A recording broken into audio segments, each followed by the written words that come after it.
ክቡር ዶክተር ደሳለኝ ሰፋ ያለ የጥያቄ መቅድም ካነበቡልን በኋላ አንድ ጥያቄ ጠይቀዋል። ለዚያ ጥያቄያቸውም ራሳቸው ምላሽ ሰጥተዋል። ጠይቀው ስለመለሱ እንዲሁ ማለፍ ይቻላል። ነገር ግን ለሳቸው ክብር፣ ለዚህ ምክር ቤትም ክብር ሲባል አንዳንዶቹ ነገሮች በግርድፉ አንስቼ አልፋለሁ። አንደኛ ይሄን ጦር ሰባቂ መንግስት በዚህ ልክ ክሪቲሳይዝ ሲያደርጉት ህዝብ እንዳይወጣ፣ እንዳይገባ፣ እንዳይማር፣ እንዳያርስ፣ ማዳበሪያ እንዳይወስድ ያደረገውን ኃይል ምን ነው አላየኸውም አልሰማውም አሉት። በህዝብ መሰብሰቢያ በእርሶ ከተማ ቦምብ ንጹሃን ሰዎች የሚንቀሳቀሱበት ቦታ ላይ የሚያፈነዳን ኃይል ምን ነው ዝም አሉት? ሽማግሌ ላስታርቅ ብሎ ሲሄድ ቄሶች፣ አሮጊቶች በንብርክክ የሚያስኬደውን ከኢትዮጵያ ባህል ውጭ የሚገለውን ኃይል ምን ነው አላቅህም አሉት። ከሁሉ ደግሞ የገረመኝ በእርሶና በእርሶ ፓርቲ ግንባር ቀደም ተዋናይነት የነበረውን የትግራይ ውጊያ ምን ነው የትግራይ ውጊያ ያሉት? አዝማች አልነበሩ እንደ እርሶ? እነዚህ ሳቢዎች የማያውቁት ሀገር ሄዶ ቁርበት አንጥፉልኝ እንዳለው ስጋ በሊታ ያስመስለዋል። ይሄ ተገቢ አይመስለኝም። በእኛ በኩል ያለውን ክሪቲክስ ችግር የለውም እንፈትሸዋለን። እርሶ ግን ትንሽ ሚዛን ቢጠብቁ ጠቃሚ ነበር ብዬ አስባለሁ። ምክንያቱም ለሰላም ምን ያክል ጥሪ እንዳደረግን በዚህ ቤት ጭምር ስለሚያውቁ። ሌላው በጣም የገረመኝ ጉዳይ የእርሶ መንግስት በቄስ ሞገሴዎች ውዳሴ ያሉት እኛ ሰፈር ፊታውራሪ መሸሻ የሉም፣ ቄስ ሞገሴዎች ምን ያደርጋሉ ነው። ቄስ ሞገሴ ፊታውራሪ መሸሻ በሌሉበት ህልውና እንደሌላቸው ስለሚታወቅ ባይሆንኛ ጉዱ ካሳዎች ብንባል ያምር ይሆናል እንጂ ቤት በኩል ነው ቄስ ሞገሴዎች እኛ ሰፈር የሚታዩት። ምክንያቱም እኛ ትናንትናን ናፋቂዎች፣ ትናንትናን ለማጽናት የምንሸረግድ ሰዎች ሳንሆን ነገን ለልጆቻችን ለመስራት መጋፈጥ የማይጋባንን ጉዳዮች የምንጋፈጥ ለውጥ ፈላጊዎች ነን። ጉዱ ካሳዎች ነን። ይሄንን እሳቤውን እዚህ ቤት የነበሩት ሐዲስ ዓለማየሁ ላፍታ ተነስተው ጥያቄውና ኢትዮጵያ ውስጥ ያለውን ነገር ቢመለከቱ ምን ነው ያብዬን ወደምዬ የሚሉ ይመስለኛል። መንግስታችን ለክሪቲክስ በጣም ክፍት ነው። ኢትዮጵያ ውስጥ ባልተለመደ ሁኔታ ስልክ ያለው ማይክ የያዘው ሁሉ የሚናገርበት ዘመን ነው ይሄ ዘመን።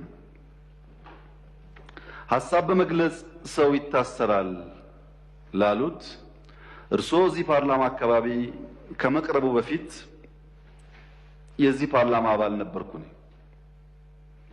ቅድም እንዳደረጉት አይነት ግላጭ ስድብ አይፈቀድም። ፓርላማ ውስጥ ነበርንበት፣ እናውቀዋለን። ሰው በንግግሩ የሚታሰር ከሆነ ጦረኛ፣ ግጭት ጨማቂ፣ ጆሮ የሌለው ከሚል በላይ ስድብ ምን አለ? እዚህ ፊት ለፊታችን ሆነው እየተሳደቡ እንኳን ካልታሰሩ ሰው በንግግሩ ብቻ አይታሰርም ማለት ነው። ጦረኛ፣ ግጭት ጨማቂ፣ ጆሮ አልቦች ካሉ በኋላ ልክ እናስገባችኋለን፣ በትጥቅ በ2 ሳምንት 4 ኪሎ እንገባለን ቢጨምሩበት ግን እርሶም አይቀርሉት ነበር። በመሳደብ አይደለም። ከዚያ አልፎ በኃይል የተመረጠን መንግስት መናት ሲጨመርበት ነው ጸብ የሚመጣው። ዩቲዩብ ላይ የተናገረ ሁሉ ጋዜጠኛ ሆኖ ጋዜጠኞች ታሰሩ ያሉት እንደዚህ ዘመን መቼም የኢትዮጵያ ሕዝብ ይታዘባል።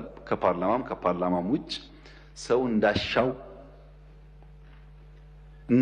የሚናገርበት ዘመን፣ ሁሉ ጉዳይ ፖለቲካ የሆነበት ዘመን ያለ አይመስለኝም።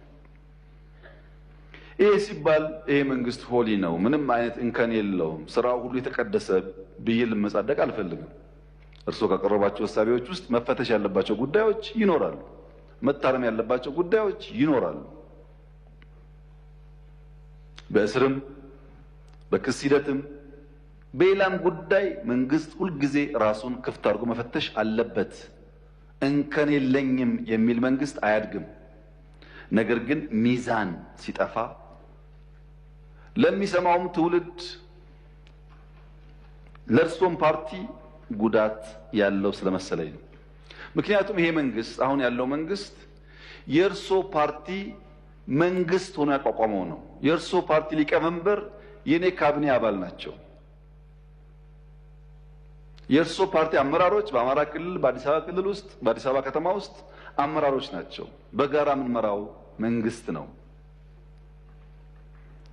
እናንተም ስላላችሁ እኛም ስላለንበት ሰዎችም ስለሆን ስንፍናዎች ይኖራሉ፣ ድካሞች ይኖራሉ፣ መታረም የሚገባቸው ጉዳዮች ይኖራሉ። ለምሳሌ ጦርነት በሚመለከት ወደ ኋላ መለስ ብለው የኢትዮጵያን የ100 ዓመት ታሪክ ይመልከቱ። በ100 ዓመት ጊዜ ውስጥ 7 ዓመት ሙሉ ከአንድም ጎረቤት ጋር ያልተዋጋ ብቸኛው መንግስት የኛ መንግስት ነው። ባለፉት 7 ዓመታት ከየትኛውም ጎረቤት ጋር አንድ ጥይት አልተኮሰም። እኔ በታሪክ የማውቀውን ሳይሆን በአካል የማውቀውን ግን ላስታውሰው። በ83 ገብቶ 84 መንግስት የመሰረተው የኢህአዴግ መንግስት እስከ 90 ዓመተ ምህረት ባለው 6 ዓመት ጊዜ ውስጥ መጀመሪያ ከሳውት ሱዳን ኢታንግ ላይ፣ ቀጥሎ ከሱዳን፣ ቀጥሎ ከኤርትራ ውጊያ አካሂዷል። በኋላ የሶማሌውን ሳይጨመር ማለት ነው። በ7 ዓመት ጊዜ ውስጥ በደርግም የሚያውቁት ታሪክ ነው። በንጉሱ ጊዜም እንዲሁ ባለፉት 7 ዓመታት ከአንድም ጎረቤት ጋር ያልተዋጋ ነው። የሚያጋጩ ጉዳዮች ስለሌሉ ሳይሆን ግጭት ጉዳት አምጪ እንደሆነ ስለምናቅ ነው፣ ስላደግንበት ስለምናቀው ነው። በሀገር ውስጥ ቤኒሻንጉል ጋር ታጣቂዎች በሰላም ተደራድረን አላስገባንም። ይሄ አይታወቅም፣ ለምክር ቤት አያውቀውም። ኦሮሚያ ውስጥ በጣም በርካታ ሴክቶች እንደገቡ አይታወቅም። በአማራ ክልል ባለፉት 2-3 ቀናት ብቻ ከ70 በላይ ሰዎች በሰላማዊ መንገድ ገብተዋል። 2-3 ቀን ብቻ። በአፋር ክልል፣ በሶማሌ ክልል በርካታ የሰላም ድርድሮች ተካሂደዋል። ለዚህ ነው መጠነኛ ለውጥ መሻሻሎች ያሉት።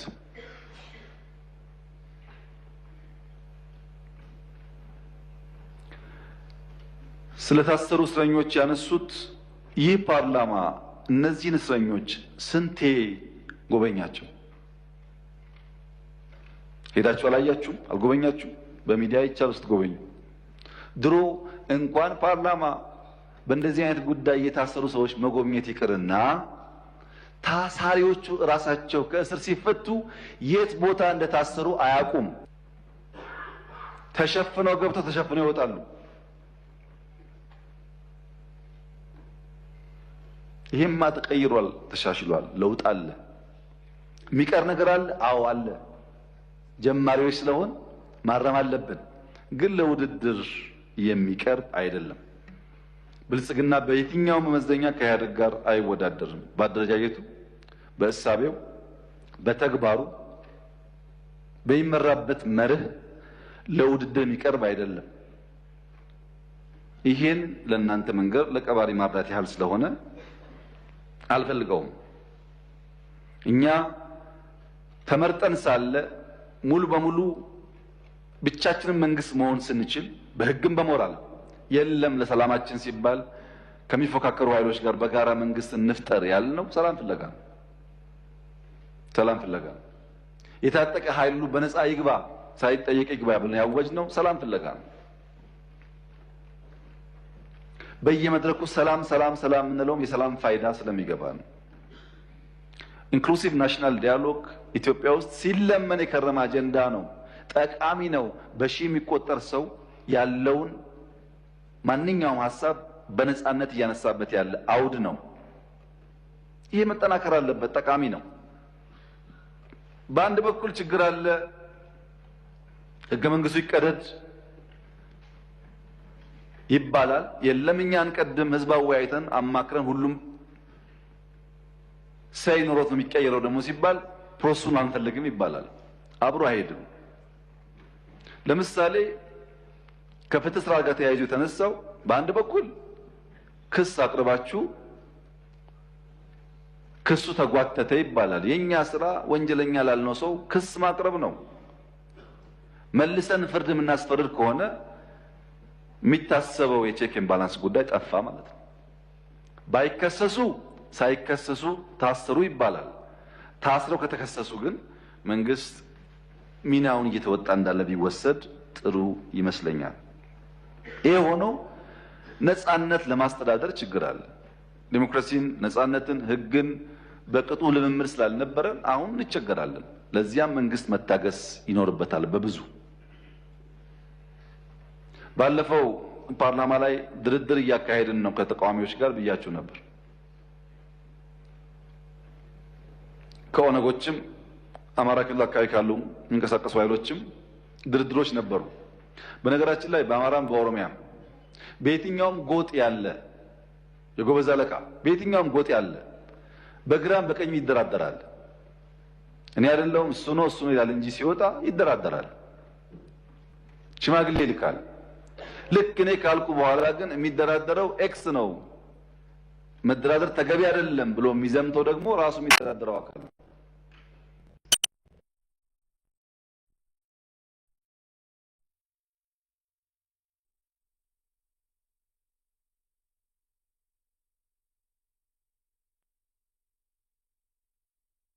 አማራ ክልል ላውጥም እንደዚሁ በሰላም ግቡ።